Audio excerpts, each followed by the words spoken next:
our panelists. So let's introduce one by one. Start from you.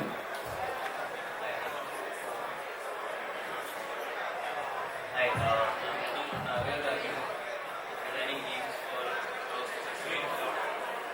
I've been designing games for close to 6 to 7 years, and I'm here working like a company which makes RPG games, and was also into RPG gaming. Yeah, nice to meet you all. Good to be here. Hey, hi everyone, good afternoon. My name is Joel D'Souza. Real Money Game companies in India. So I take care of retention marketing and I manage the P&L for Houseat, under which we have games like poker, carom, rummy, and ludo. Right? So really excited. Thanks for having me on this panel. I'm looking forward to the discussion. Thank you. Hello everyone, good afternoon. My name is JC Mohammed and I've been in the industry for past 7 years in AdTech, and currently I'm serving as a sales manager in AdTech at Matic. Admatic is a full service digital marketing agency wherein we help advertisers to achieve their target. That's all. Thank you. Sure. So this is on. There will be one more left. It's doing some of like attributions for traditional game and also for the mobile measurement partner. So it will come in soon. So you can see that it's really diverse. We have an NFT, we have a rugby game, we have a agency esports in here. So I hope that this can bring a lot of value in terms of like information for you how we can like earning and enjoy playing at the same time. So the first question, let's start. So like we see a lot of people into the game. There's a lot of industry, NFT, traditional, esports PC game. So I would like to ask more about it. What is the upcoming trend of the players and earning recently, maybe in India or maybe globally? So everyone can like have a know about that. So I think that sessions can go to. Okay. So, gaming, let me take you a few years back. So I'm sure when we were all kids, we started gaming as a hobby, probably through video consoles and everything. And now we, basically gaming, I personally never imagined that I will be part of the gaming community. And gaming again would be, probably one of the mediums where we can earn and simultaneously, make it as a part of entertainment as well, right? So today, in the modern era, especially after the COVID boom, right, where we all seen people were at homes, what we were doing, right? We were playing games, right? Majorly casual games, real money games, seen a spike of almost 200x, right? Especially, games like Rummy, Fantasy. Fantasy was not there. You will ever see gaming companies advertising on television, right? So you see over the last 6 odd years, we've had, giants in the fantasy space, your dream, right? Everyone thought it is only for casual gamers. Everyone thought, it is only for time passers or for entertainment, right? But with, earning models like in-app purchases, revenue models like live streaming on YouTube, right? Which is like booming these days, right? And especially in real money gaming where basically I come from, right? We basically deal in a volume-based game, right? For us, basically, when it comes to fantasy, it is season-based games like IPL, World Cup, Asia Cup, or India matches, right? For Rummy, it's a 24/7, 365 days of the year, right? Again, it will depend from gaming to gaming. When I talk about the trending, revenue model that is from the developer side, is basically ad-based model, in-app purchases, NFTs that is, recently picking up, where you can, exchange trade, for tokens inside the app, okay? You have gamification models also, coming in the industry. So gaming as a platform has evolved tremendously, right? Wherein it is giving an opportunity for the developers, company side of things. Second side of thing is for the users who can participate and play and earn as in, in their day-to-day life. And obviously the third part is the government, right? Which is probably been trending from the last 4 odd months, which I think I'll cover up in the next topic. But yeah, according to me, I think in-app purchase, video-based or probably ad-based monetization and real money game. These are the top 3 trending models that are working out in the industry right now. Oh, okay, thank you. So like I think that like to add on, I think that we can see that like for the player, you have a live streaming NFT token and many ways to get some money from it. And from developer, we have in-app purchase, we have in-app advertising. There is more and more coming, like anything like maybe hybrid casual to grow your revenue. However, that is traditional, that is real game money for India. But I want to talk about esports a little bit. So like, how can skill-based game can be integrated into esports, and how can like agency or maybe the marketing to grow the user can be related to that. So I think this question is for you. Yeah. So, as Joel said, I completely agree with him that gaming no more is a leisure activity. I mean, it has evolved. If you see past 20 years, it started with like 8-bit console game, where it will be having cassettes in 999 and 1001. We'll be playing Mario. We never imagined that it will become serious profession someday. I mean, I'm talking in perspective point of view of a e-gamer because in my initial days, formative days of my career, I worked in an esports company. So I'll start with. So nobody imagined, and if I would have said this some 20 years back, I would be ridiculed in a platform such as this. So it has evolved. It has evolved. There's no more, plug into your TV thing. Now it has become very competitive with global platforms. And that competitiveness is a germination of esports. What we see, it's a global phenomenon. Especially in India, there is a huge growth. There's a huge growth in trajectory. Now, if I have to talk about esports, there's a huge ecosystem behind that. So to start with, obviously the game publisher, the game itself. I mean, if I have to give an example, let's take an example of BGMI. Let's see what they have done. So obviously the center of the ecosystem is the game and the game publisher itself. Now it is joined by third-party tournament organizations. I would say organizations like Esports Exo or Nodewin. They are doing some fantastic work organizing third-party tournaments, playoffs, scrims on a regular basis. Now we have another stakeholder in this ecosystem. We can call them as streaming units, streaming services that has been totally dominated in India by local players like Rooter. They have been doing quite good. And on top of that, I would say there's a major and a very prominent stakeholder in this ecosystem is the brands.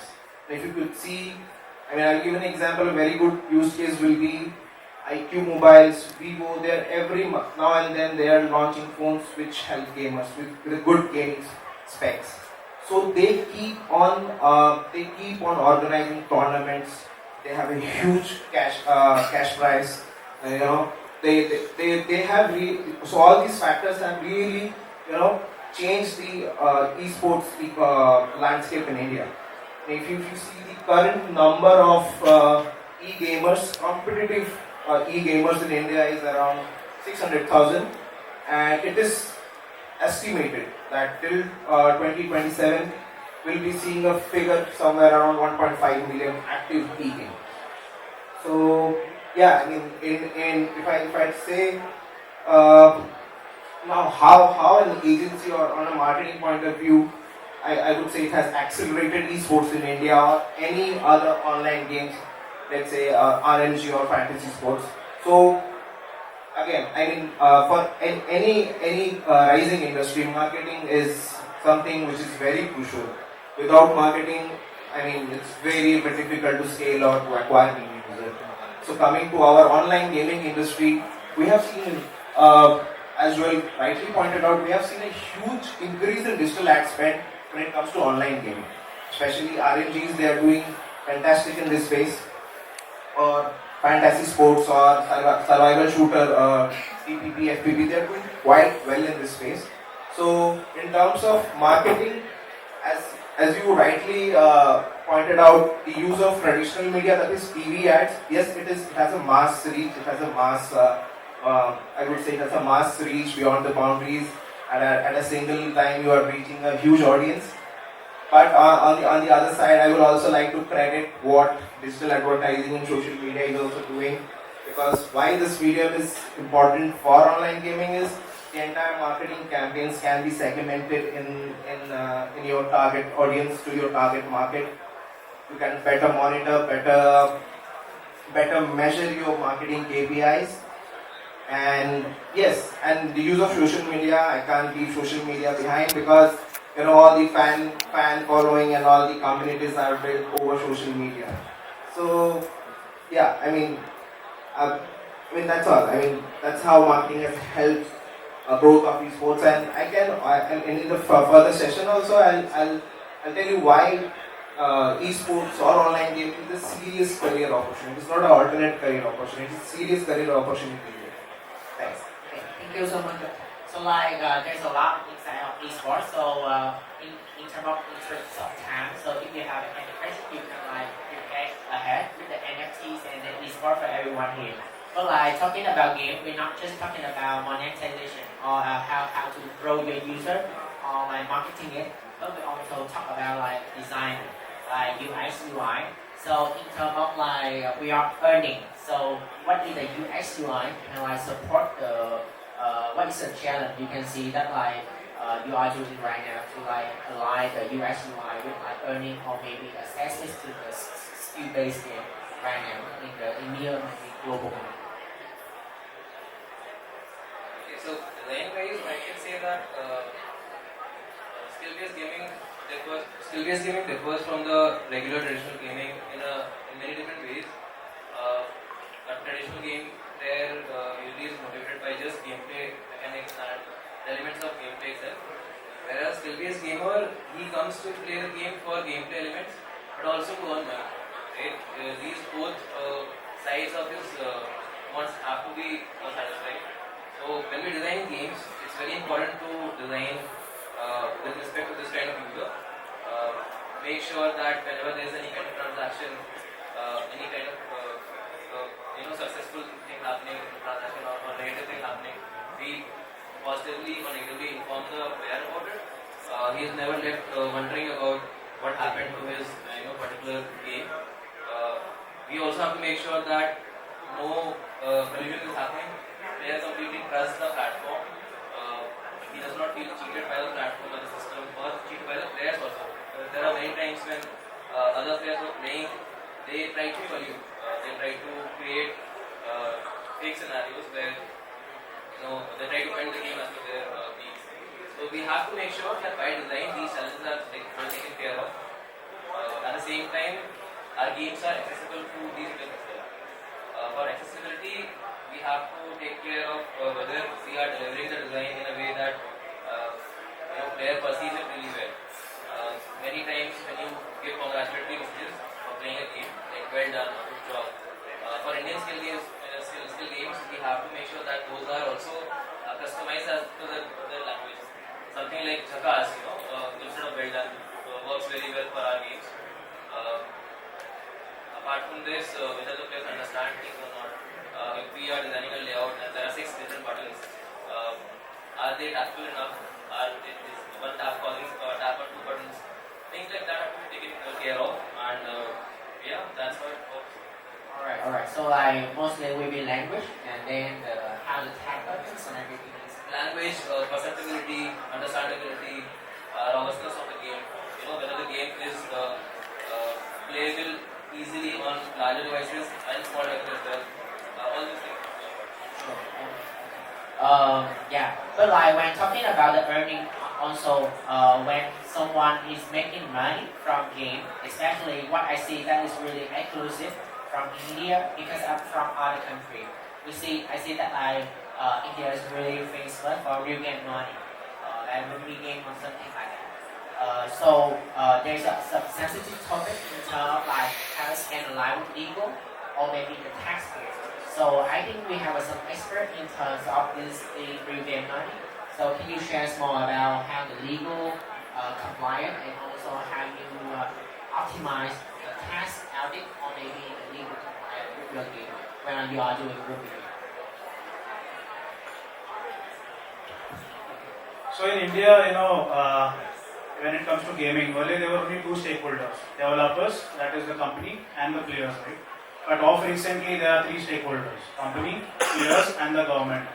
You have to keep all 3 intangible if you have to proceed or properly regulate, right?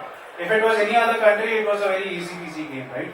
But when it comes to India, right, as I mentioned, when gaming industry started getting eyeballs, right, when everyone started seeing, the ad spends booming on, national television, digital media, as you rightly mentioned, social media, right, there had to be someone intervening, right, which, positively our government is very well known for, right? And, because I've been in the industry for close to 6 years now, at least what I've seen is, in India, when it comes to regulations, there are a lot of restrictions at a state level itself, right? So at a real money level, we've seen, because it was majorly dominated by the South Indian markets, the government started to, ban these states one by one, right? And then we had to formulate a legal team in-house, which was really not required earlier, right? So now we have a full-fledged team internally, which was earlier required only to manage the internal, basically documents, breached at a user level, at a cohort level. We reach out to the user, we educate them, and we tell them, boss, this is your time. I feel you are losing too much into the system. It's time you take a break. Okay, these are the systems that were not in place few years back, right? But because of these regulations, we had to get into all these things, right? Again, within government, as I mentioned, there is no probably agreement. So, for example, the state of Gujarat, okay, mentioned game of poker as game of chance, right? But then, if you go in any other international country, poker is purely a game of skill. Okay, there are few games that are a game of chance. For example, lottery, say a Ludo, or gambling casinos, right? But when it comes to real money gaming, and especially, I'm sure all of you must be aware what happened on the 2nd of August when the GST 50th Council decided that, that 28% GST will levy on the gaming industry, right? And on what basis it will be supposed to be launched, right? So GSTs were already being paid by the gaming companies on gross gaming revenues, right? But we were always under the speculation that what will the new GST rule come into play. So thank God we all came into agreement saying that okay, it will be on the deposit thing. Again, it's still not being introduced. We are still waiting for the 1st of October to see how things will evolve. We are foreseeing a lot of real money gaming companies to close down. It's already started. You must have seen a couple of companies laying off, mass layoffs. There are few gaming companies who have skin in the game who will survive, but many will definitely close down. Yes, gaming regulations in India is very important. On the other side of things, communication, right, which, Rhythm also mentioned. We have ASCII now, probably intervening in all of our communication mediums, right? You cannot promote or advertise something that is not, real. For example, you cannot say win from 500 crores, win from 1000 crores. It has to be the actual amount which is one on the app, right? So we have, ASCII meetings every single month. They review all our communications, all our banners, etc. And, be it advertisement, be it retention, be it brand, right? So we are basically, so there are a lot of government regulations now intervening into the gaming industry, primarily because of the revenue opportunity that they see in the industry going forward, right? Obviously, with the GST thing, there's going to be a 6 months review. But, again, it's a wait and watch game for all of us at the moment. Sure. Okay. Thank you. I think that lie from the moderator and our question too. So I open the panel for everyone here. If you have any questions in terms of like earning, playing, or maybe like for any expert here in terms of NFT, eSport, or maybe like Ruby game right now. Do you guys have any questions? Thank you very much for the panel, and we'll line up the next session. Thank you guys.